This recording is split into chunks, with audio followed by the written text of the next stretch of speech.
جناب نبی کریم صلی اللہ علیہ وسلم کا ایک فرمان ہے کہ لوگوں میں بہترین وہ ہے جو لوگوں کو فائدہ پہنچاتا ہے، اپنی ذات سے فائدہ دیتا ہے، اپنے مال سے فائدہ دیتا ہے، اپنے علم سے فائدہ دیتا ہے، اپنے تجربے سے فائدہ دیتا ہے، اپنی ذات سے کسی بھی قسم کا فائدہ دوسروں کو پہنچانے والا وہ اس روئے زمین کا سب سے بہترین انسان ہے۔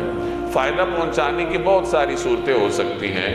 اگر کسی آدمی کو اللہ تعالیٰ نے علم دے رکھا ہے، خواہ وہ کسی قسم کا علم ہے، دینی سمجھا جانے والا علم ہے، دنیاوی سمجھا جانے والا علم ہے، وہ اپنے علم کے ذریعے فائدہ پہنچا سکتا ہے۔ کسی آدمی کو اللہ نے مال عطا کیا ہوا ہے، وہ اپنے مال کے ذریعے فائدہ پہنچا سکتا ہے۔